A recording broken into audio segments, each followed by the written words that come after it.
Bueno, muy buenos días. Aquí estamos en esta edición especial de nuestros cafés. Como ustedes saben, vamos todos los días, lunes y miércoles a las 18 horas, pero hoy, por ser 28 de mayo, Día Nacional del Ceremonial, en el que hay tanto para decir, vamos a tener esta edición especial de las 11 y después a las 18 vamos a tener la celebración de los ceremonialistas. Recuerden que esto sale por la fanpage Aníbal Gotelli OK, así que pongan me gusta y a partir de ahí quedamos absolutamente comunicados a futuro. Bueno, aquí estoy como siempre, les muestro mi taza SIDEC. Como verán, sigo estrenando taza de un lado y del otro. Gracias al área de diseño y comunicación de SIDEC por estas creaciones. Y gracias, como digo siempre, a Cecilia Alguacil y a Cristian Párez por llevar el SIDEC al siglo XXI. Bueno, quiero agradecer, como hago siempre, la cantidad de reproducciones que tienen estos microespacios, aún después de la emisión en vivo. Yo les decía ayer, hemos llegado, sumando todos los microespacios, a la cantidad nada más y nada menos que de 121.023 reproducciones. Ese es el alcance que tiene este microespacio. Así que gracias a todos los que nos siguen semana a semana desde ya hace unos cuantos meses. Bueno, vamos a nuestros anunciantes, como hacemos siempre. Primero, Dulce Daniela, que nos acompaña con sus box fit y también con sus box regulares. Sigo comiendo lo que me mandó ayer, que son cookies de frutos secos, chips, pasas de uva y barritas de cereal. Gracias, Dulce Daniela. La encuentran en Instagram en dulcedaniela.ok.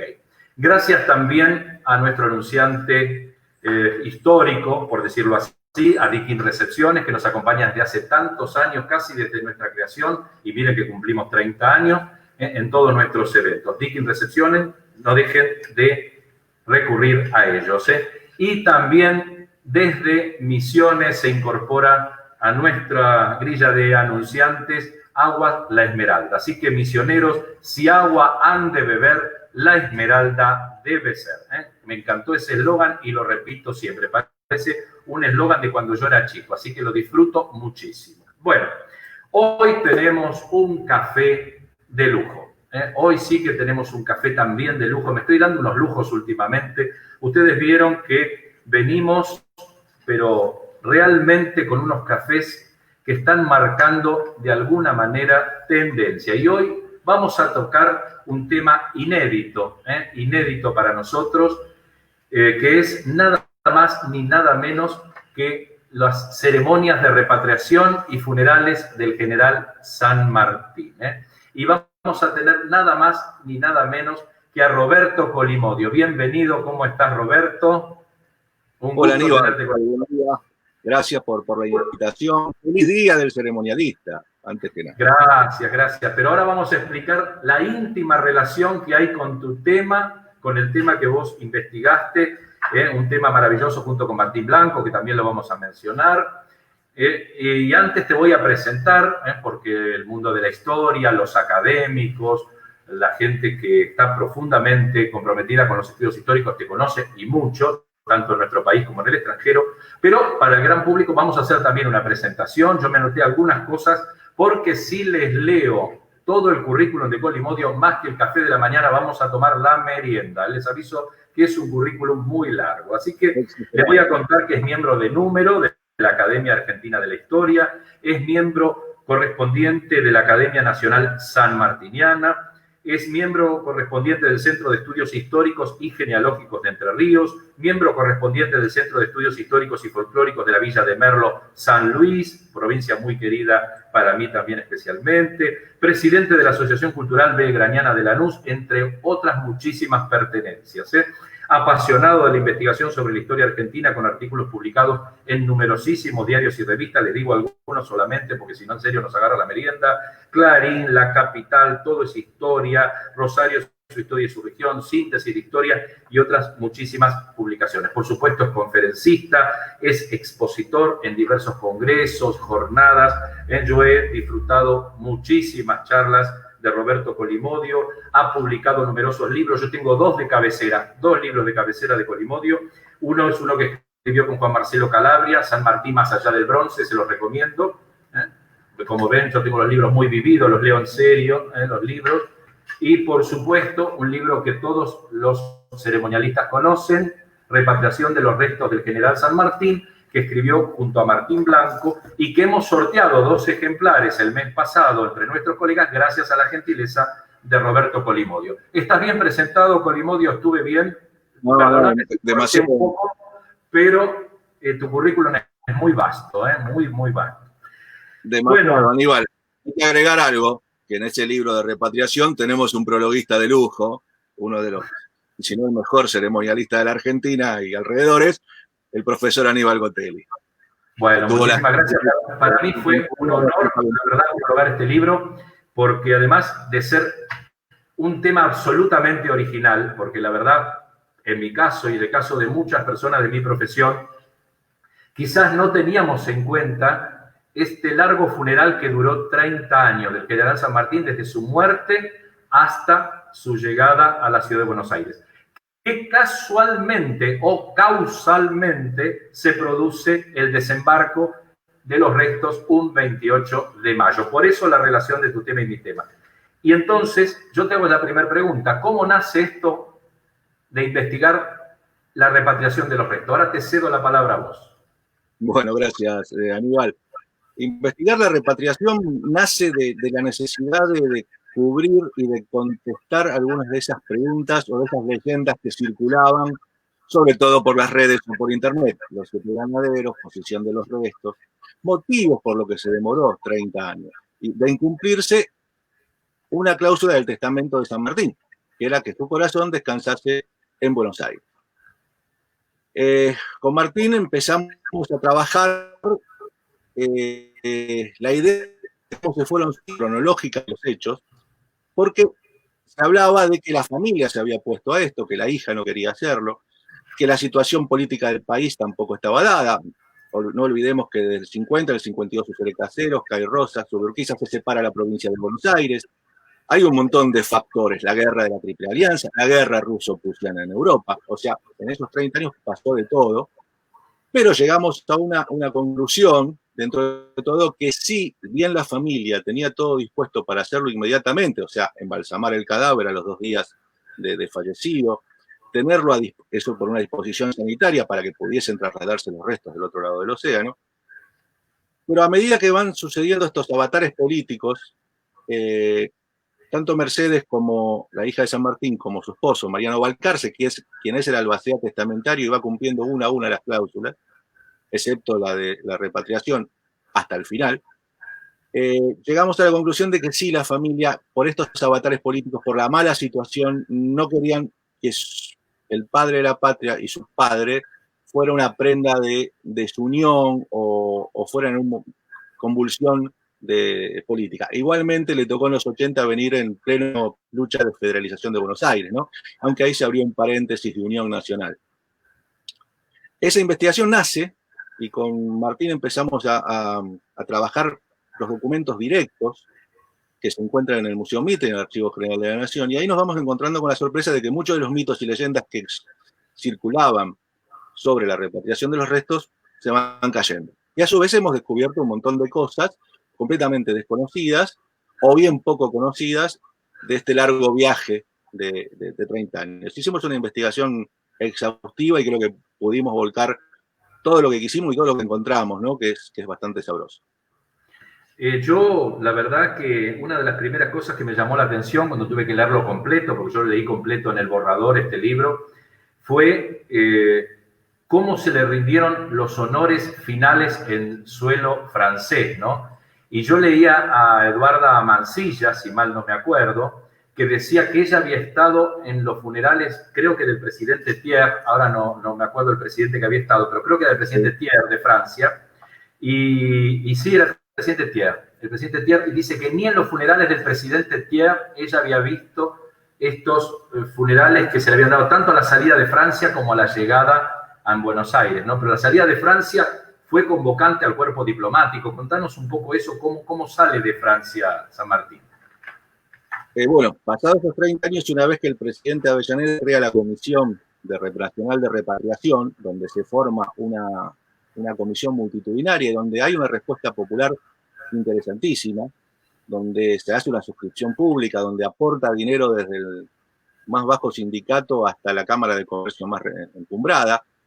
Se decide hacer esta traslación a través de un barco argentino que salía de los astilleros de Inglaterra, que era el Villarino, y es quien se encarga de todo esto, Mariano Balcarce, una vez que ya Mercedes había fallecido en el año 75, se aceleran, digamos, se desencadenan todos los acontecimientos con un cambio, pase de Recoleta a Catedral de Buenos Aires. En Francia es despedido con todos los honores de jefe de Estado. Se hace una ceremonia en el puerto de Le Havre, no se quiso hacer en paz, para que después el trayecto hasta el puerto no sea algo sin gracia, digamos, y se despacharon trenes hacia el puerto de Le Havre con todos los diplomáticos y con todas las personalidades que pudiesen ir. La banda del ejército, un ceremonialista de lujo, que si mal no recuerdo era Monsieur o algo así.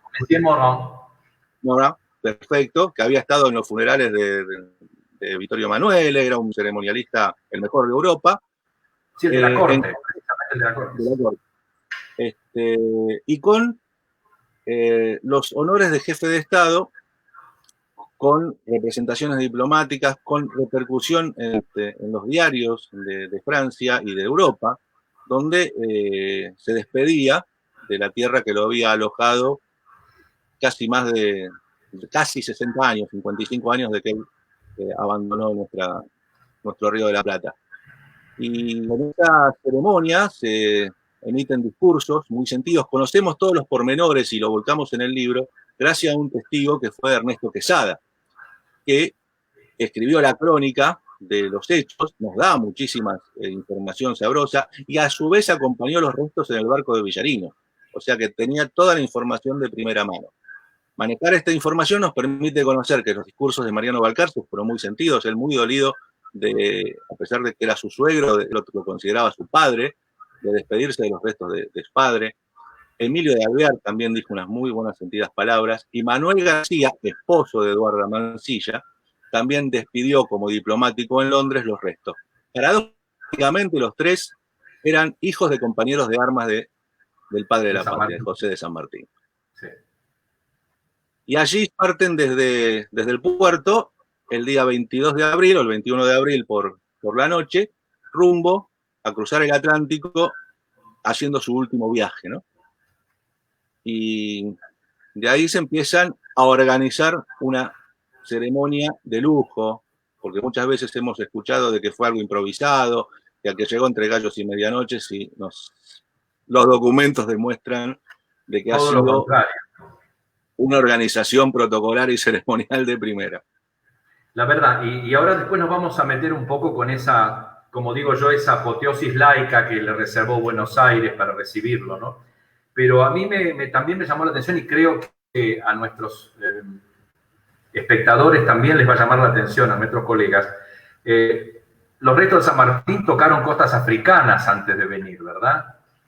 Exactamente. Una de las postas obligadas de los barcos, en este caso barcos a vapor, eran las islas de Cabo Verde, la isla de San Vicente, que muchos autores dicen del Caribe, de Brasil. No, la isla carbonera por excelencia en los viajes de cruce del Atlántico era la isla de San Vicente en las islas de Cabo Verde. Toca tierras africanas, tierras que San Martín en su juventud había tocado en la campaña de Orán, o sea que en base a las investigaciones, en base al testimonio de Ernesto Quesada, que es disponible para todo el mundo, pero que de golpe, bueno, no se lee tanto, porque es una publicación de 1881, sabemos que la tierra africana, la tierra de Cabo Verde, tiene una significación sanmartiniana en este último viaje. De ahí se manda un telegrama a Buenos Aires diciendo que el plan de viaje estaban adelantados, que iban a llegar mucho tiempo antes, o sea que se preparase y se designase una fecha para la recepción de los restos, que se elige ahí en ese momento el día 28 de mayo. Otra de las cuestiones que seguramente pueden llegar a interesar a nuestros espectadores, sobre todo los que nos están viendo desde el Uruguay, es que Uruguay le reservó una recepción maravillosa a nuestro padre de la patria, ¿verdad? Así es, yo te decía que, bueno, cuando se telegrafía el aviso de que se llegaba antes, se decide que en Buenos Aires la recepción de los restos se haga el día 28 de mayo, por dos cuestiones. Una, para no juntarse con el centenario de Rivadavia, que se hizo un festejo bastante grande, y también por el 25 de mayo. En el interín llega a las afueras del Río de la Plata para cerca del 20 de mayo, y ahí el gobierno uruguayo pide, por favor, de que el barco, además de repostar carbón en las costas de Montevideo, desembarque el féretro, el cuádruple sarcófago para rendirse honores. Y así se hace en el embarcadero Colón el día 22 de mayo y se realiza una fiesta formidable con una misa en el atrio de la Catedral de Montevideo, con la gente tirando flores desde los balcones, acompañando el cortejo, digamos un día de fiesta popular que corrió por cuenta del Estado uruguayo, invitando a las comisiones argentinas, con Bernardo Irigoyen como representante argentino, con soldados de los diversos regimientos y una comisión que acompañan a los restos también en Montevideo. Esto, digamos,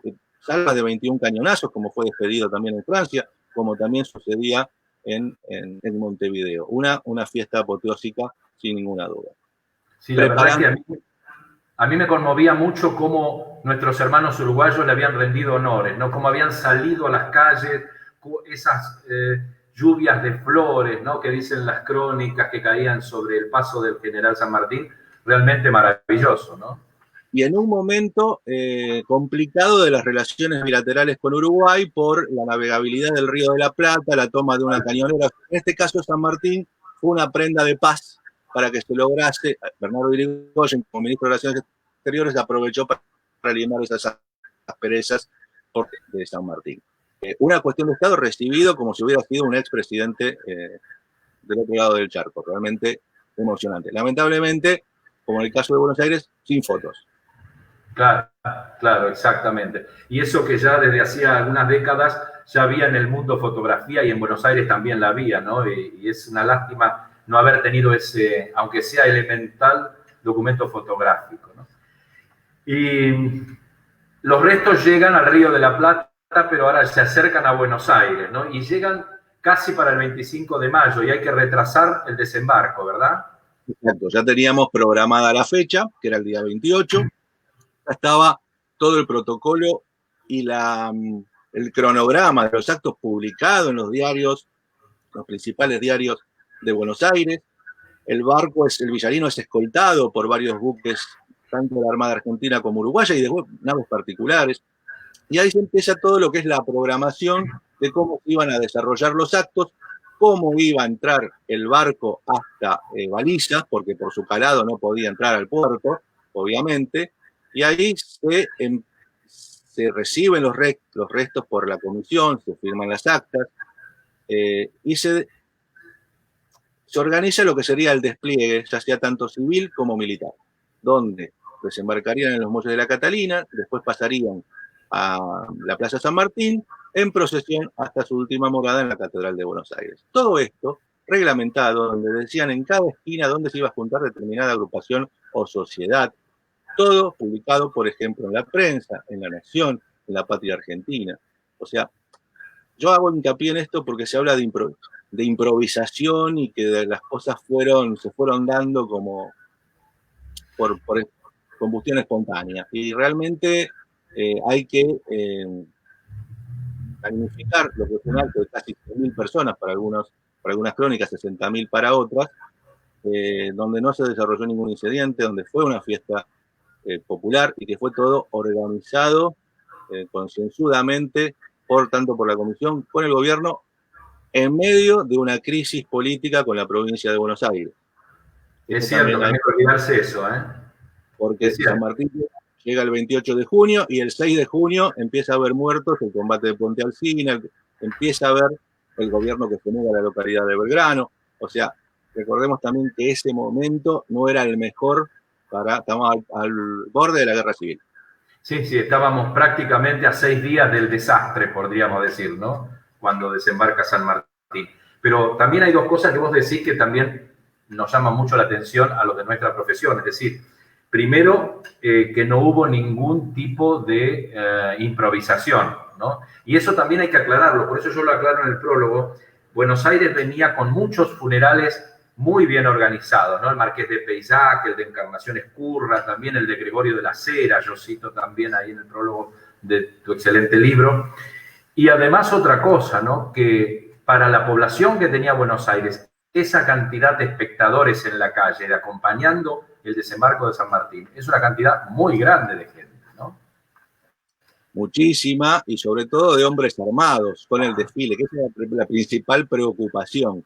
Y de golpe no se hizo, se decía que cada agrupación que se reunía era responsable de su seguridad. No fue un desfile con las tropas al costado.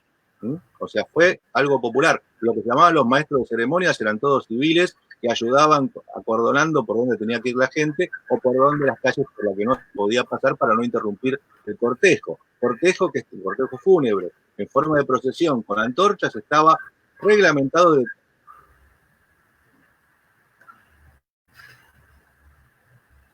Bueno, parece que tenemos algún problemita de transmisión. A ver, vamos a esperar que se pueda corregir. Bueno, mientras tanto les voy contando, sí es cierto, lo que decía recién Colimodio, ya va a corregirse de vuelta. Nosotros veníamos de hacer varios funerales en la Argentina muy, muy, muy importantes.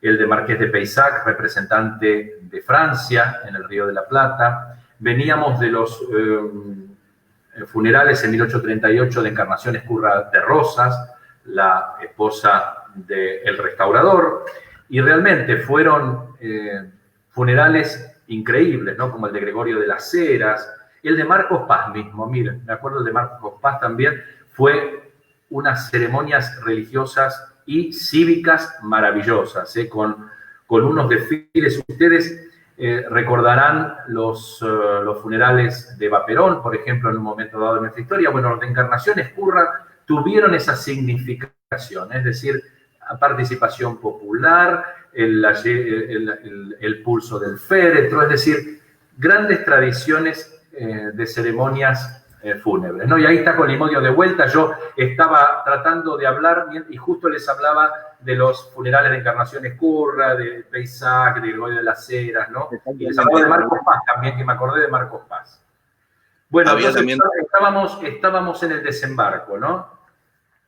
Perfecto, y bueno, había todo un cronograma. El desembarco se realiza con toda la ceremonia, con salvas de 21 cañonazos, con escolta de muchísimos buques que tenían que estar como haciendo la calle para que pasase el vapor Talita, arrastrando la falúa que llevaba el sarcófago, que es el mismo sarcófago, que lo quiero aclarar también, que con el que fue sepultado en 1850, y esto también lo aclara Quesada, un cuádruple sarcófago, dos de madera y dos de metal por las cuestiones sanitarias de un cuerpo embalsamado, y que él mismo dice, que le preguntó a la familia, que lo único que hicieron fue cambiarle el paño negro que lo recubría por uno bordado con borlas de oro y de plata y algunos otros oropeles, pero que es el mismo que de 1850, que no se recibió uno nuevo en Montevideo y que tampoco se recibió otro nuevo en Buenos Aires. Esas son leyendas que corren respecto de toda esta repatriación, obviamente, como siempre, anónimas y sin ningún tipo de asidero documental.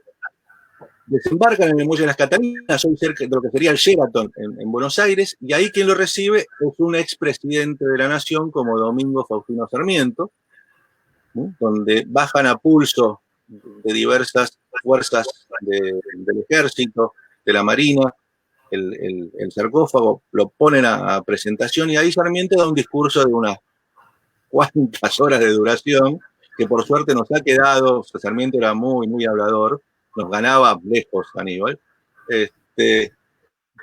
y ahí es recibido nuevamente en su tierra. Es una muy buena pieza de oratoria la de Domingo Faustino Sarmiento, y de ahí es cargado nuevamente a pulso hasta la Plaza San Martín, donde lo recibe Nicolás Avellaneda, acompañado por Bartolomé Mitre, donde es el monumento que actualmente conocemos en Plaza San Martín. Se arma una especie de escenario se hacen también una serie de discursos donde habla también hasta el embajador del Perú. Ahí no hay que olvidarse que tanto Perú como Chile en ese transcurso de esos 30 años dieron muchísimos homenajes al Libertador. Incluso Perú quiso llevar los restos a su patria. No olvidemos que Mariscal Castilla fue presidente del Perú en esa época. Balcarce obviamente se negó. Y llegado a Plaza San Martín, había un recorrido que se hacía por la calle Florida, ya en un carro fúnebre, fastuoso carro fúnebre, copia del que había tenido en sus funerales Wellington, con algunos cambios pequeños en los planos. Quien hace esos planos fue construido especialmente aquí en Argentina por la casa Schaumann, con 8 caballos negros, acompañados por 8 palafreneros, vestidos como granaderos. Eran 8 sargentos del primero de línea de caballería, vestidos como granaderos, acompañando a estos caballos con penachos y envueltos en ropajes con bastante lujo, a pesar de que San Martín dijo que no quería ninguna pompa, ninguna ceremonia. Bueno, tal cual. En sus funerales, quizás acá, bueno, pero no hay que olvidarse que eran 30 años lejos de su patria, una figura, un padre de la patria, un padre fundador, la adrenalina de la emoción de recibir a uno de los grandes hombres que nos dieron la nacionalidad, me imagino, hace 140 años de esto, la gente tratando de participar, tratando de estar en ese momento histórico. Lástima que el tiempo no ayudó mucho para que los escolares pudieran ir, que también es lo que estaba preparado. Y realmente, Eduarda Mansilla, como bien estaba en el Club del Progreso, en las terrazas, y ella narra magníficamente esa procesión, y ella emocionada por 2 lados, una por ser testigo y otra por ser la madre del teniente García Mansilla que estaba en el Villarino, que a su vez era hijo de la persona que había despedido los restos en Francia, de Manuel García. Tener estos testimonios no es solamente una crónica periodística, sino tener estos testimonios que tienen esta emoción, esta emotividad, nos acerca muchísimo más a lo que se vivió en ese momento. Una organización perfecta, no hubo incidentes. No hay que olvidarse de que muchos de los periódicos que nosotros consultamos también eran opositores al gobierno. Ni siquiera la revista El Mosquito, que era una revista satírica, y que sí también hizo un dibujo excelente de ese carro fúnebre con Bartolomé Mitre, Sarmiento y muchos otros acompañando, llevando los cordones, hace una viñeta al respecto, y es una de las pocas imágenes que tenemos del carro fúnebre. Claro, contales a los que nos están mirando eso de los cordones, ¿no? Porque Eduarda Mansilla destaca que le había maravillado el variopinto colorido político de las personalidades que acompañaban. Y ella decía, ojalá algún día la política argentina haga lo mismo que ha logrado hoy el general San Martín. Decía Eduarda Mansilla en ese momento. Bueno, eran 8 los cordones, estaban designadas diversas personas, algunos, por ejemplo, el gobernador de Buenos Aires, Carlos Tejedor, no fue por estas cuestiones de diferencias políticas. Estaba el presidente de la Corte Suprema, estaba el general Espejo, Rufino Guido, que eran como haber sido compañeros de armas de San Martín, Domingo Faustino Sarmiento, Bartolomé Mitre, alguna otra personalidad que ahora no recuerdo, pero lo que sí se destaca es que el general Roca, por ejemplo, que era el otro candidato a presidente, prefirió quedarse en Rosario para no estar parte de enfermo, para no hacer prenda de desunión. Y lo que se destacaba, y que destacaba la crónica de la época, que a diferencia del centenario de Rivadavia, esta fue una fiesta prácticamente argentina. No hubo tanta representación extranjera como sí lo había habido en la de Rivadavia. O sea que el periodismo, que también era cáustico o crítico del gobierno, de la situación, en este caso honró permanentemente las exequias de San Martín y con lujo de detalles, y quizás en algunos casos más o menos apologéticos, pero con una imparcialidad periodística que realmente es loable, ¿no? Porque le dedicaron muchísimo espacio. Gracias a Dios y a la suerte de los periodistas de que podemos contar con esos testimonios que nos acercan más a la verdad histórica, sin necesidad de leyendas o de ocurrencias literarias. Lo que a mí me llama también la atención es la meticulosidad con la que se organizaron los funerales, ¿no? Y San Martín, que para gente como yo en este sector profesional decimos que es como el patrono de los logísticos, porque él es un gran estratega y es un gran organizador.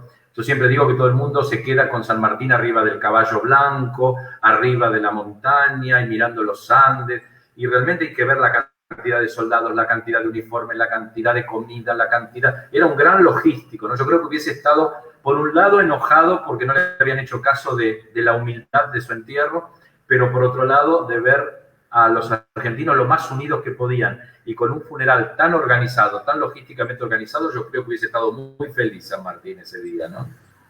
Seguramente el Libertador era un hombre que estaba en todos los detalles y seguramente hubiera felicitado a los organizadores porque realmente se cumplió todo como estaba planeado. Y yo siempre reitero, y perdón que sea recurrente con esto, porque vos lo sabés muy bien, está esa leyenda de los famosos 7 granaderos que salieron de la nada. Claro, exacto.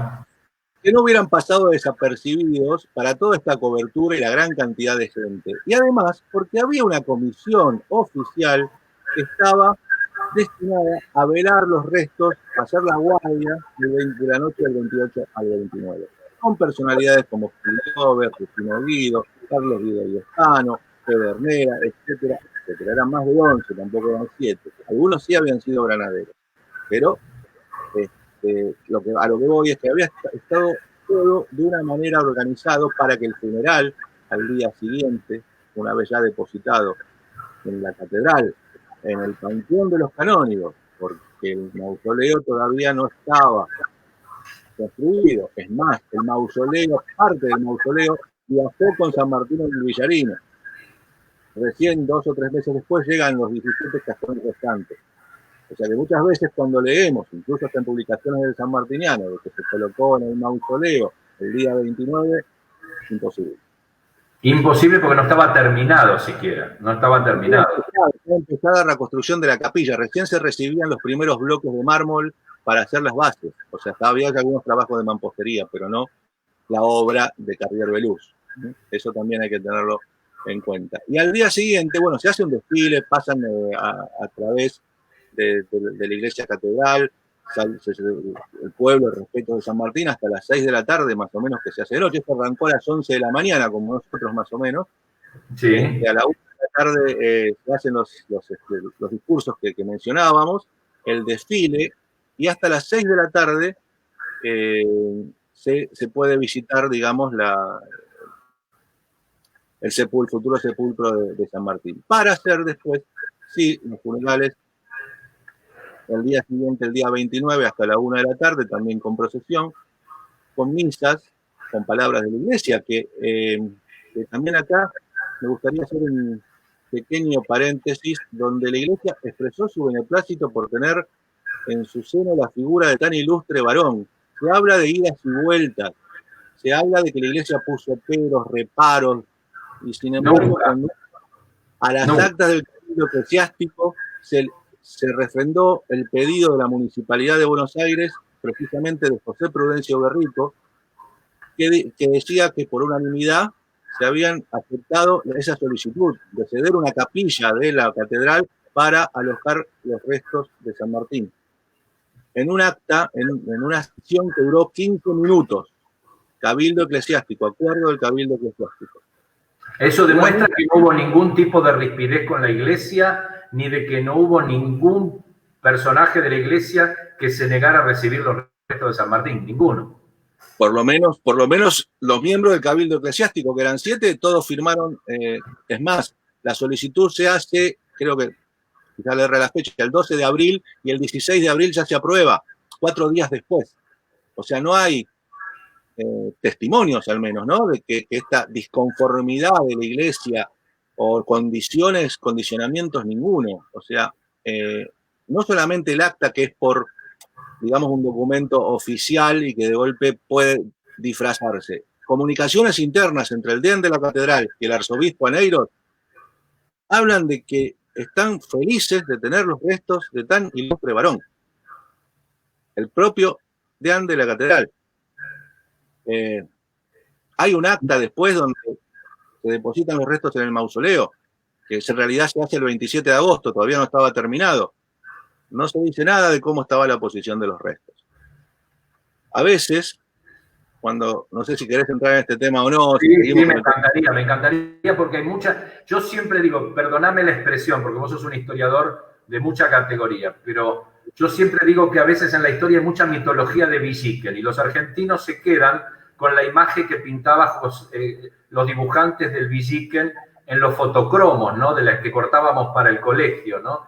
Nos imaginamos, ya te digo, a San Martín cruzando los Andes arriba de un caballo blanco, a Belgrano con la bandera de 3 franjas al lado del río. Bueno, y con San Martín pasa lo mismo, ¿no?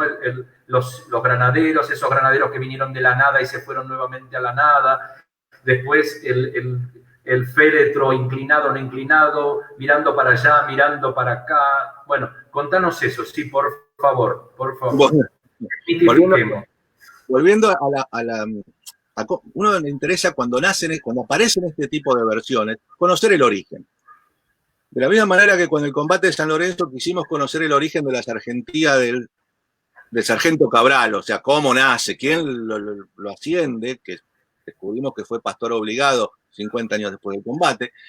El mismo camino... No nos olvidemos nunca de Baigorria. De Baigorria también, además. Pobre Baigorria. Tengo un libro sobre Juan Bautista Baigorria donde... Quería que lo dijeras, porque realmente siempre la historia se olvida de Baigorria, ¿no? Baigorria es el otro jugador. Y de Cabral y Baigorria corrieron juntas hasta 1900, hasta cuando se separa Cabral, lado heroico con la marcha de San Lorenzo, y ahí, bueno, pasa más todavía a la posteridad. Y Baigorria queda, digamos, en un olvidado, no por los puntanos, sino olvidado por el resto del país.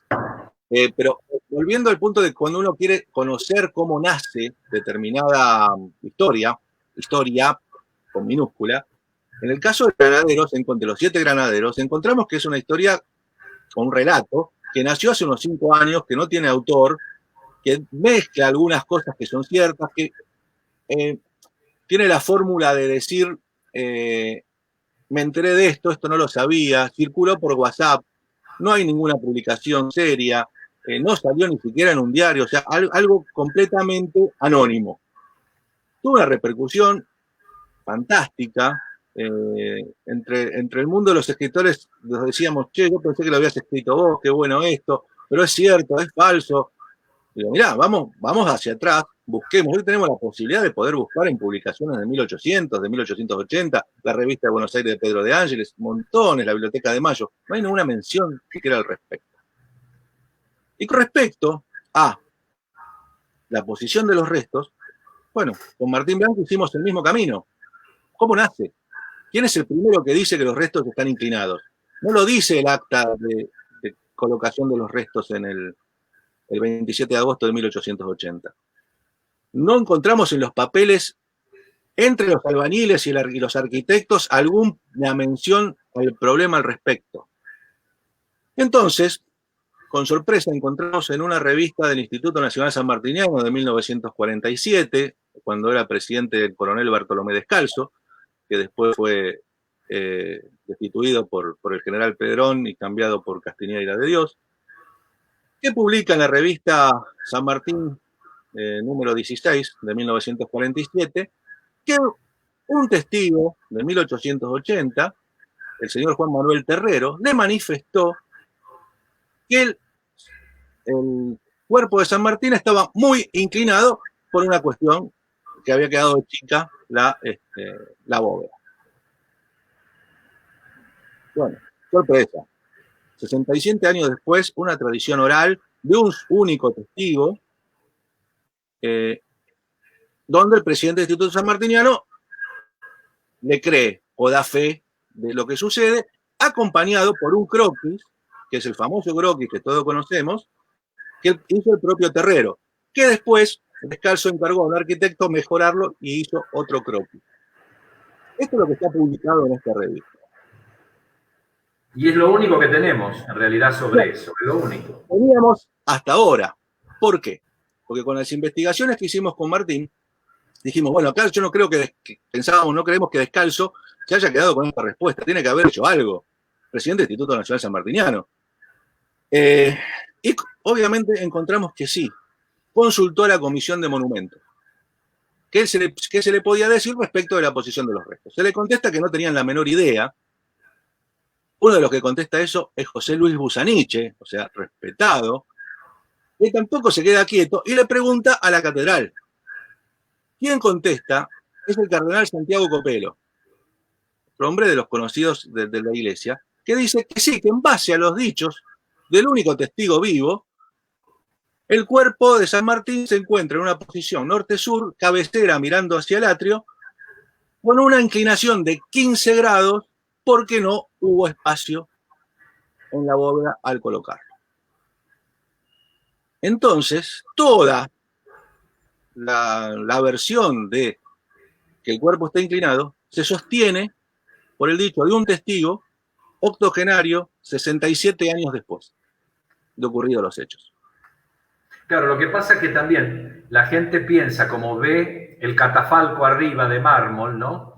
Piensa que ahí tendría que haber ido y dicen es muy chico, ahí no está. Lo que pasa es que ya te digo, hay mucha mitología de Villiquen y eso nos fue arruinando un poco, digo, a los que no son historiadores, como es en tu caso, ¿no? Que sos de los destacados, ¿no? Mirá, vos sabés que a fuerza de repetición una mentira se transforma en verdad, ¿no? O la tiñe el barniz histórico. Si uno no tiene curiosidad, o bien dice, no, mirá, está refrendado por las palabras del presidente del Instituto Nacional Sanmartiniano de 1947, una publicación oficial, ¿qué vas a dudar? Bueno, dudé. A veces dudemos. La duda hace a la sabiduría, ¿eh? Dudamos con Martín y cuando encontramos este intercambio epistolar donde se le comunica al sanmartiniano esto, donde Descalzo elige no poner esto de los 15 grados, sino pone muy inclinado, esto da pie a los 33 grados, cabeza abajo, condenado al infierno por la iglesia que se opuso permanentemente, con territorio no consagrado, da pie a todo esto. Entonces, lo que concluimos con Martín en el libro, que decimos, bueno, si le hacemos caso a la tradición oral de este buen hombre, Juan Manuel Terrero, hagámosle caso que dijo que estaba a 15 grados. Entonces olvidémonos de 33, 45, el croquis que nos sirve. O sea, permitámonos dudar. Yo realmente, es más, también circulan versiones y me han llegado muchísimos comentarios con respeto y sin respeto, diciendo, no, pero se abrió en la década del 90, se abrió, hay un informe de tal cosa, pero todo muy bien, pero el poncho no aparece. O sea, no deja de ser más, vos trabajás en el sanmartiniano, lo sabés muy bien.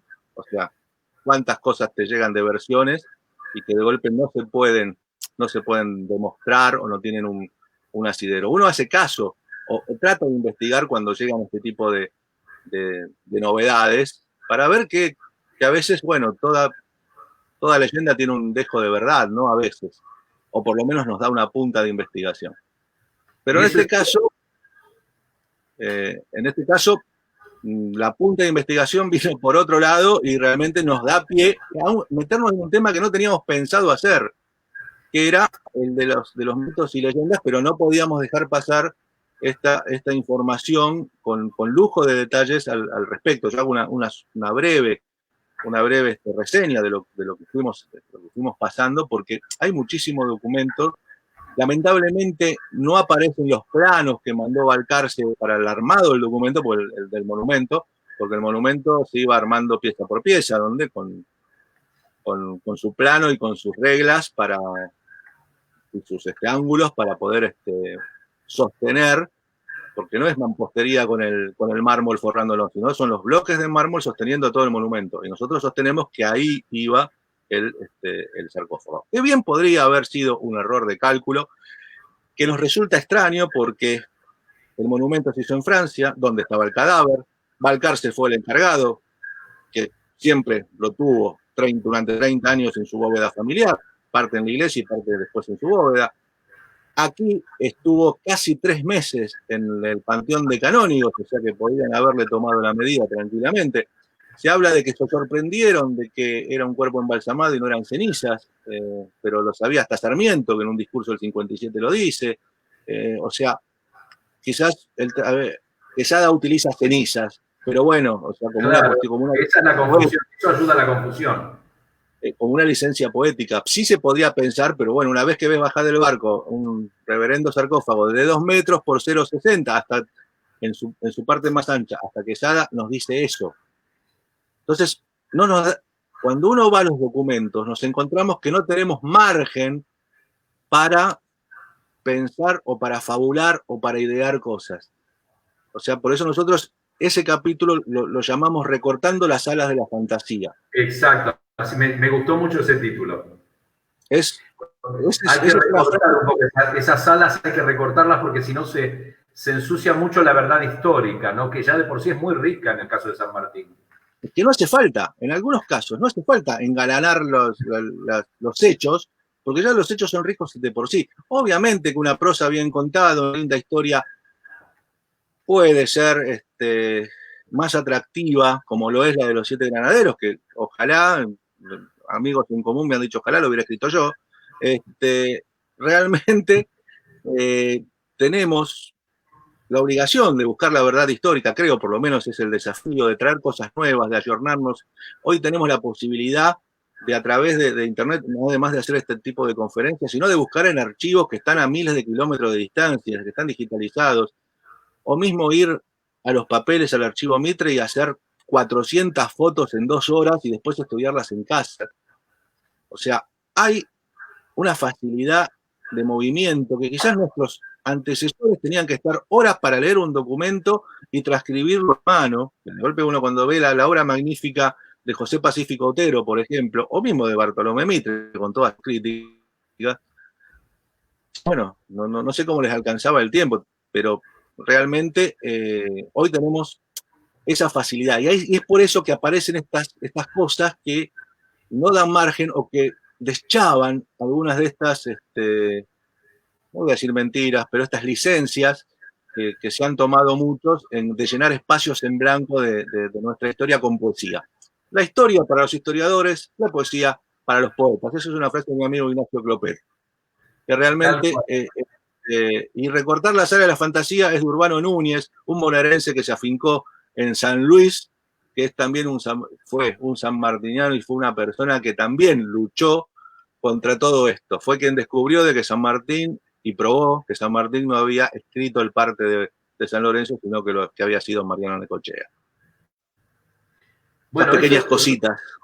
Lo que vos decís de recortar la sala de la fantasía, que a mí me pareció un capítulo como para el final del libro maravilloso, ¿no? Porque hace lo que yo digo, ¿no? Despiojar un poco esa mitología de Villiquen que no le hace bien a la historia de ninguna manera y no le hace bien al conocimiento cuando ya de por sí es bastante rica. Cuando uno ve estos funerales, este ceremonial, las ceremonias que se hicieron con el monumento de Plaza San Martín, es increíble y mucha gente, muchos colegas que van todos los actos a rendir homenaje a esa plaza no tienen idea de la historia que tiene a veces esa plaza y ese monumento, ¿no? Y vos lo describís con Blanco, con Martín, de una manera maravillosa también. Yo le recomiendo profundamente a los colegas este libro, La repatriación de los restos del general San Martín.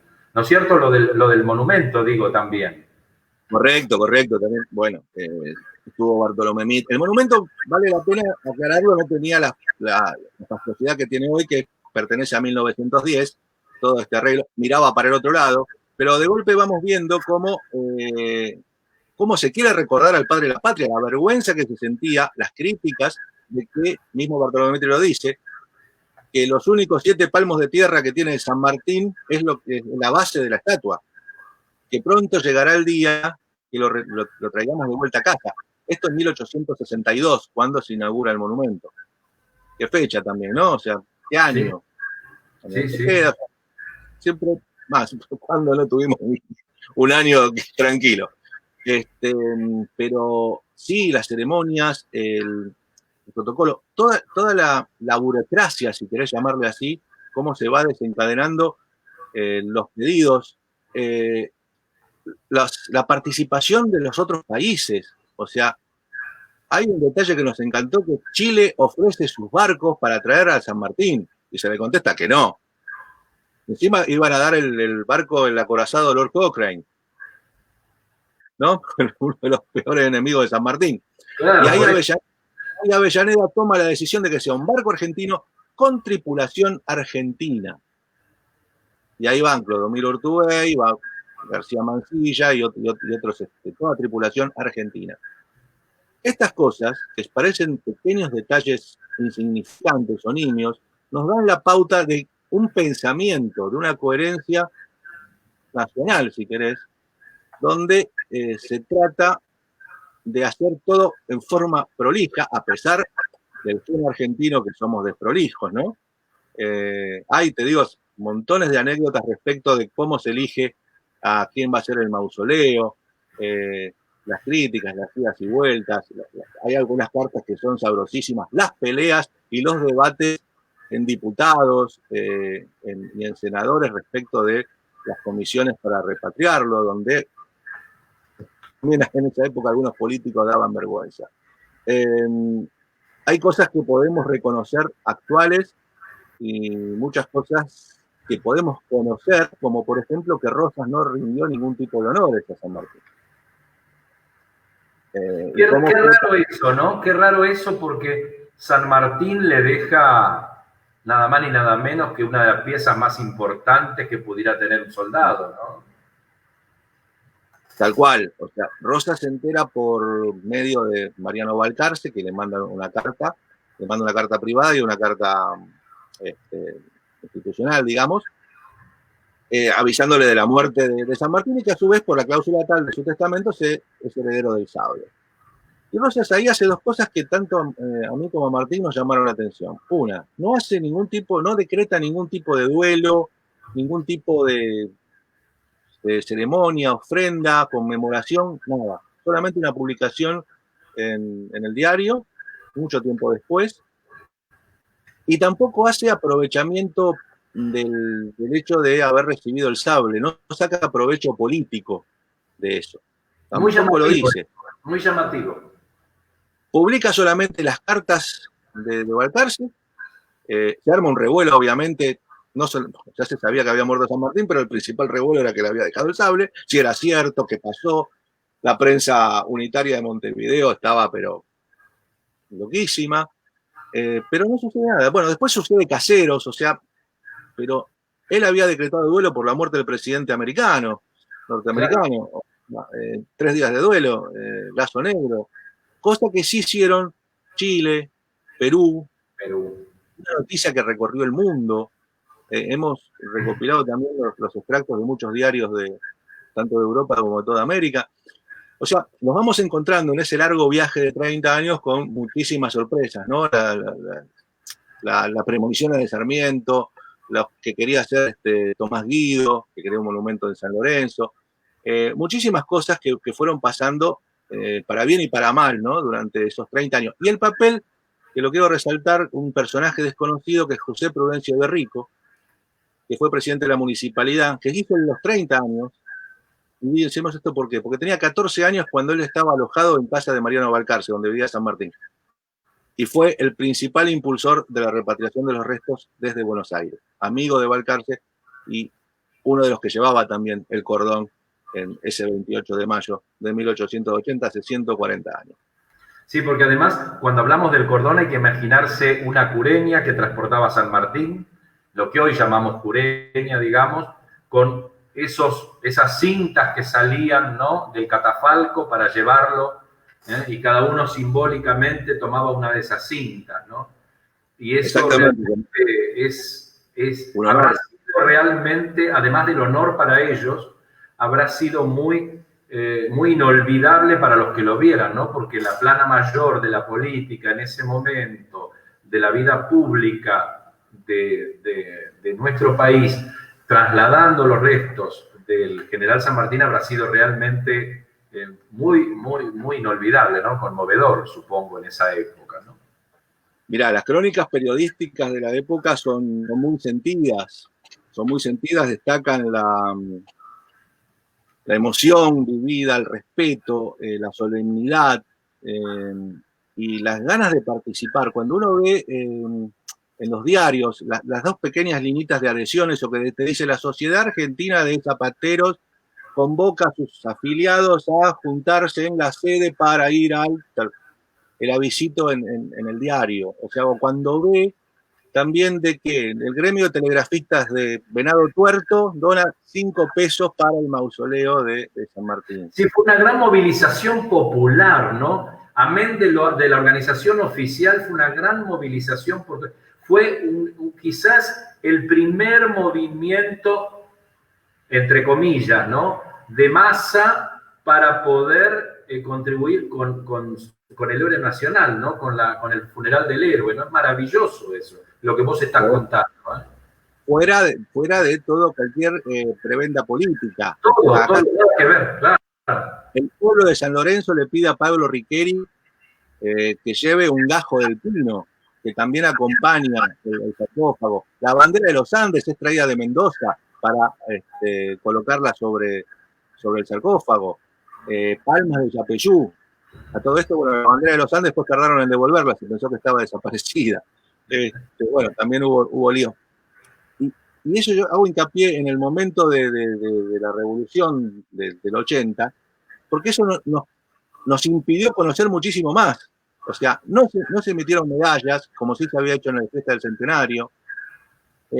No se hizo lo que se llama corona fúnebre, que es una recopilación de artículos. No sabemos qué pasó con ese fabuloso carro fúnebre. No hubo fotos por el tiempo y si las hubo se han perdido. Y realmente dejó, digamos, estos espacios para que se rellenaran. Y bueno, creemos que con el libro cerramos una investigación y abrimos muchas puertas más para esto. La única imagen que tenemos es una litografía que saca el diario Le Monde Diplomatique de Francia, 30 de julio de 90, donde hacen una pintura en base a los relatos del corresponsal.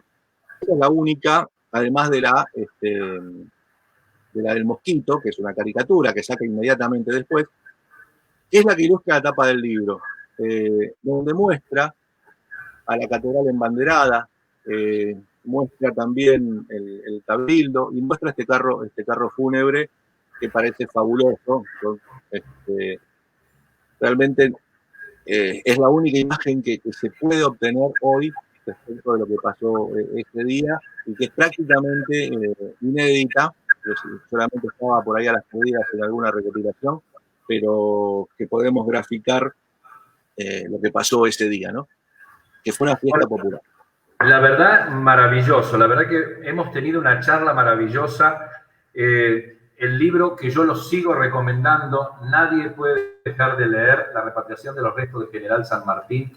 Son 260 páginas casi imperdibles, casi 260 páginas, todas imperdibles, con mucha ilustración, con mucha documentación. Es una obra muy documentada que realmente no pueden dejar de tener, como lo digo desde hace ya 2 meses que empezamos estos microespacios. Pueden seguirlo a Roberto Colimodio en sus redes, en el Facebook es Roberto Colimodio, ¿es así? Roberto Colimodio Galloso. Roberto Colimodio Galloso, así son las redes de nuestro entrevistado de hoy. Roberto, muchísimas gracias. Te cuento que tenemos que agradecer una infinidad de mensajes, me dicen acá, que nos están poniendo por tu participación. Realmente gracias a todos los que nos están siguiendo. Hemos tenido una de las visualizaciones récord, por lo que me están diciendo también. Gracias, muchísimas gracias. Y nos están siguiendo, atención, de México, España, Paraguay, Guatemala, Panamá, El Salvador, Nueva York, Colombia, Uruguay, Venezuela y Brasil. Nos están siguiendo, así que quienes no conocían de esos países a Roberto Colimodio, hoy lo están conociendo. La verdad que muchísimas gracias, Roberto. ¿Querés agregar algo más para terminar? Contanos. No, gracias a vos, Aníbal. Feliz día del ceremonialista. Una charla de 1 hora larguísima. Lo habíamos dicho que no hablamos como Sarmiento, pero más o menos. Y bueno, y si hay mucha repercusión, nos veremos obligados con Martín a hacer algún Zoom, así que vas a estar invitado también, seguramente. Ahí voy a estar.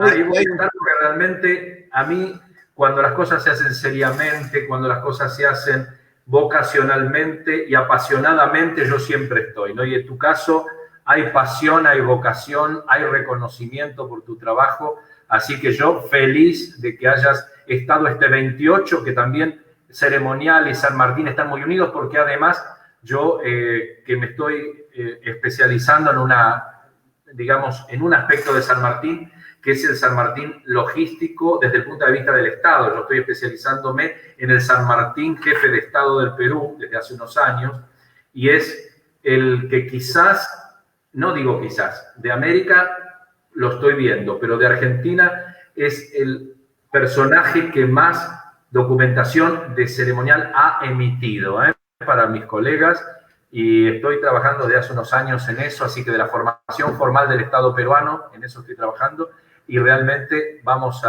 en algún momento vamos a hablar de eso también, porque San Martín ha hecho mucho también por nuestra profesión, además de la logística, por el ceremonial. Así que gracias Roberto, un fuerte abrazo. Igualmente, a Martín Blanco también de mi parte. Muchísimas gracias. Cómo no, muchas gracias por la convocatoria y felicitaciones. Gracias, feliz día. Buen festejo. Gracias, muchísimas gracias. Bueno, aquí pasó Roberto Colimodio, un placer, un café de lujo. Yo les dije que íbamos a tener un café de lujo. Así que bueno, recuerden, como les digo siempre, si les gustó, pongan me gusta, síganos en nuestro Facebook. Recuerden, la página es Aníbal Gotelli OK. Y como digo siempre, para terminar, un fuerte abrazo y producción disponga de la transmisión. Muchísimas gracias.